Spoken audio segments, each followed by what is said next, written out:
आइए अब हम लोग इसी वीडियो में जब यहाँ तक आए गए हैं तो 5 से 10 मिनट का समय और लेकर के हम लोग एक अपना 3 नंबर फिक्स ही हो जाए अपना अग्र पूजा जो खंडकाव्य है उसे हमें संक्षेप में लिखना कैसे है हम लोग उसी को देखेंगे। जैसे पेपर में आता है अग्र पूजा की कथा वस्तु संक्षेप में लिखिए, तो संक्षेप में आप किस तरह से लिख सकते हैं। फिर अग्र पूजा खंडकाव्य की प्रमुख घटना का वर्णन कीजिए, जो भी घटनाएं हैं उसका हमें क्या करना होता है, वर्णन होगा। फिर अग्र पूजा खंडकाव्य के द्वितीय स्तर का कथानक लिखिए। तो ऐसे ही करके अपने क्वेश्चंस आते हैं इसमें। तो हमें लिखना किस तरीके से होगा देखिएगा। श्री राम बहोरी शुक्ल द्वारा रचित अग्र पूजा नामक खंडकाव्य का कथानक श्रीमद् भागवत और महाभारत से लिया गया है।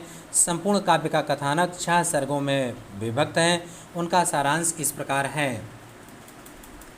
जैसे अग्र पूजा खंडकाव्य का प्रथम सर्ग पूर्वाभास है। इस सर्ग की कथा का प्रारंभ दुर्योधन द्वारा समस्त पांडवों का विनाश करने के लिए लाक्षागृह में आग लगवाने से होता है। दुर्योधन को पूर्ण विश्वास हो गया कि पांडव जलकर भस्म हो गए, परंतु पांडवों ने उस स्थान से जीवित निकलकर दुर्योधन की चाल को विफल कर दिया।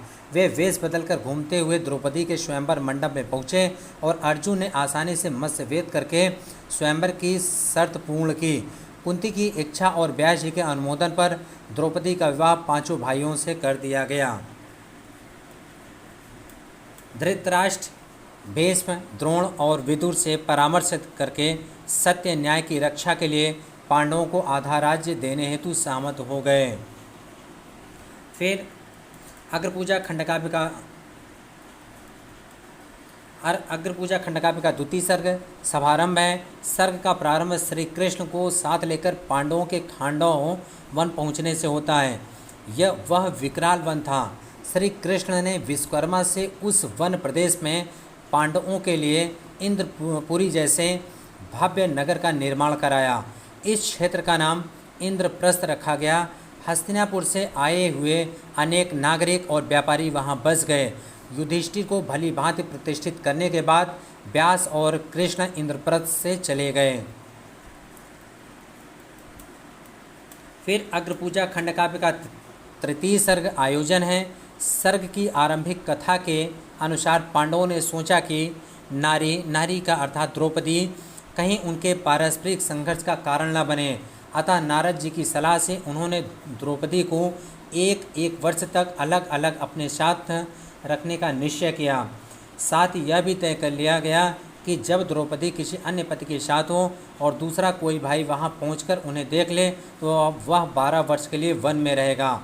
इस नियम भंग के कारण अर्जुन 12 वर्षों के लिए वन को चले गए। अनेक स्थानों पर भ्रमण होते हुए अर्जुन द्वारका पहुँचे। वहाँ श्री कृष्ण की बहन सुभद्रा से विवाह करके वह इंद्रप्रस्थ लौटे। युधिष्ठिर का राज्य सुख और शांति से चल रहा था। एक दिन देवर्षि नारद इंद्रप्रस्थ नगरी में आए। उन्होंने पांडु का संदेश देते हुए युधिष्ठिर को बताया कि यदि वे राजसूय यज्ञ करें तो उन्हें इंद्रलोक में निवास मिल जाएगा।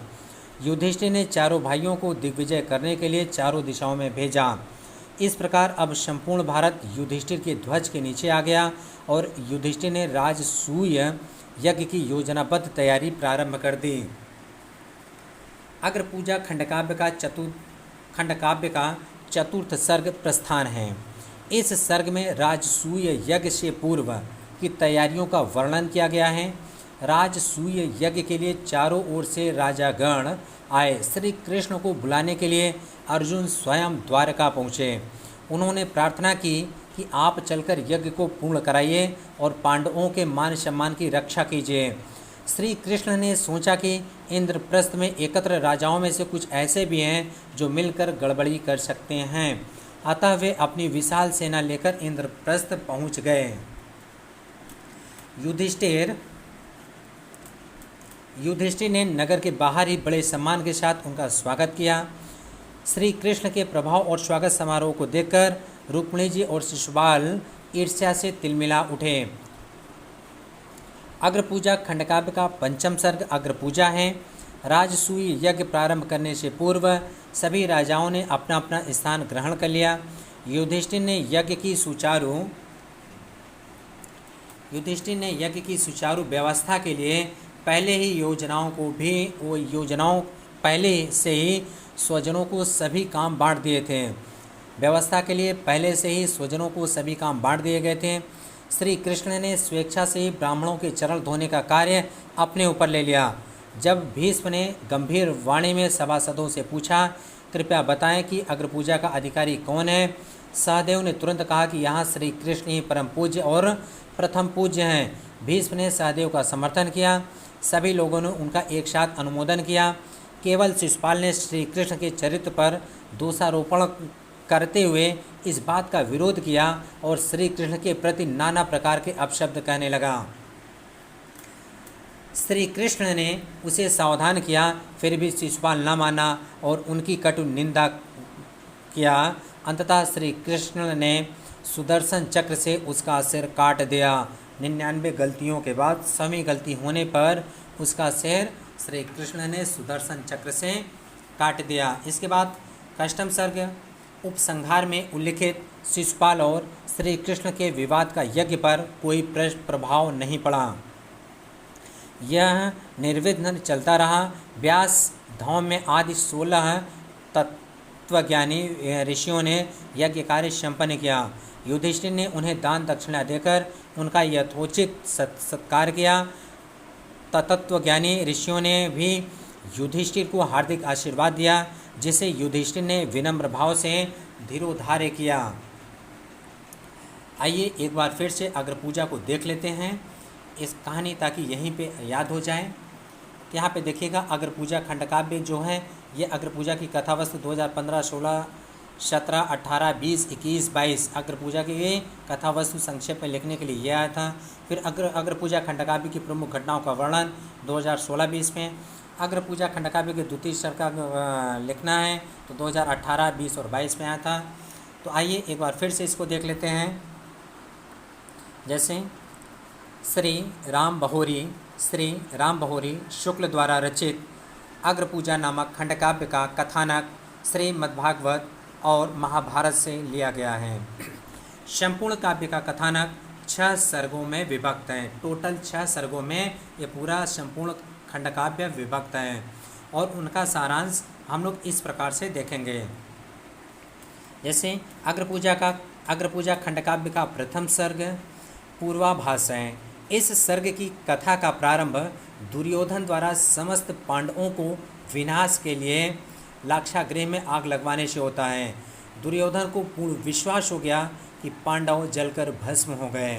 दुर्योधन के पूर्ण विश्वास हो गया था कि पांडव जलकर भस्म हो गए हैं, परंतु पांडवों ने उस स्थान से जीवित निकलकर दुर्योधन की चाल को विफल कर दिया। वे वेश बदलकर घूमते हुए द्रौपदी के स्वयंवर मंडप में पहुँचे। पांडव जो थे अपना वेश बदल करके और घूमते हुए द्रौपदी के स्वयंवर मंडप में पहुँचे और अर्जुन ने आसानी से मत से भेद करके स्वयंवर की शर्त को पूर्ण की। फिर कुंती की इच्छा और व्यास जी के अनुमोदन पर द्रौपदी का विवाह 5 भाइयों से कर दिया गया। तो इनका कुंती का विवाह जो था वो 5 भाइयों के साथ कर दिया।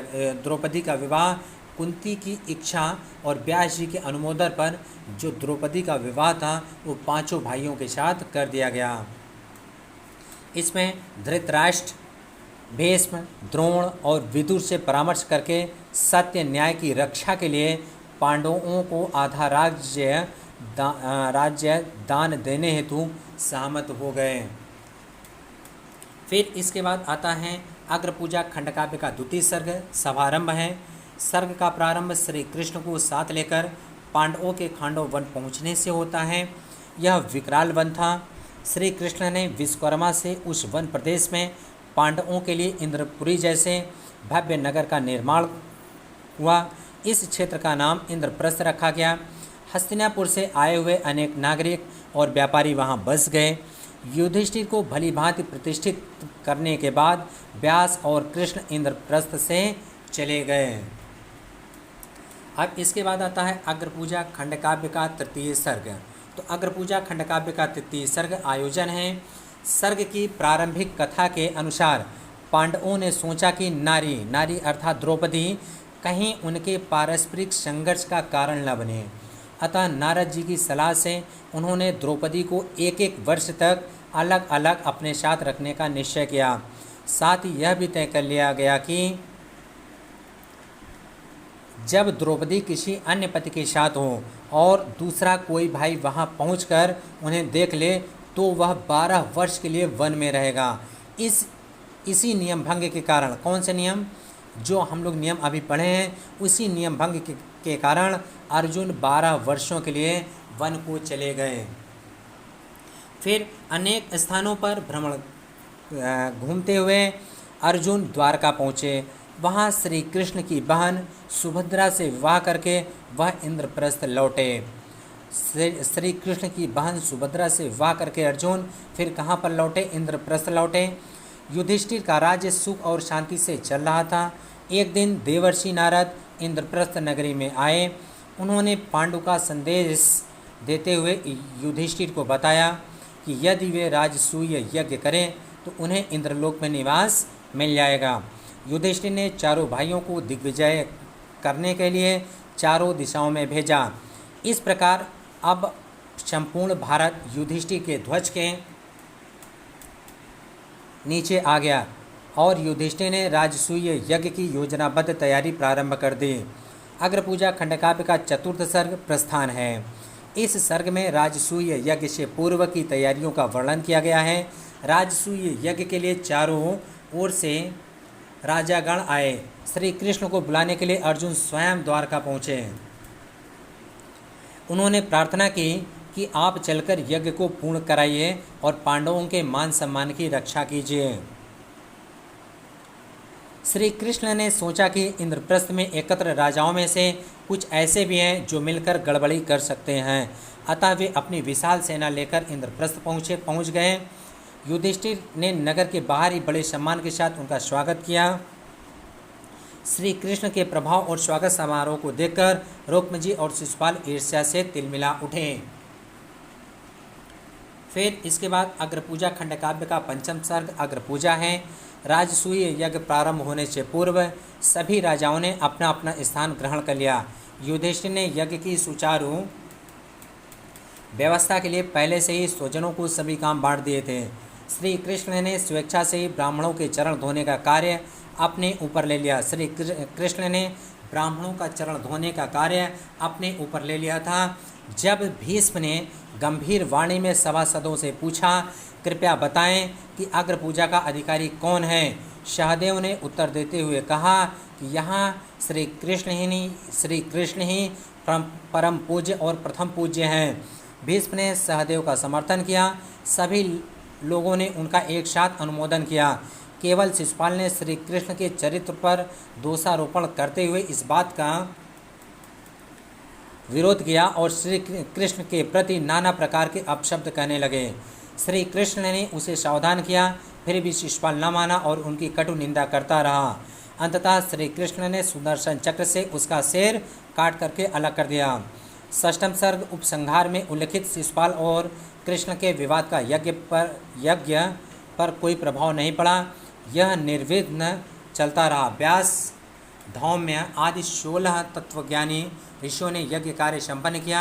युधिष्ठिर ने उन्हें दान दक्षिणा देकर उनका यथोचित सत्कार किया। तत्वज्ञानी ऋषियों ने भी युधिष्ठिर को हार्दिक आशीर्वाद दिया, जिसे युधिष्ठिर ने विनम्र भाव से शिरोधार्य किया। ये था अग्रपूजा खंड काव्य। इसको लिखने से आपको 3 के 3 नंबर जो टोटल नंबर होते हैं पूरे मिल जाएंगे।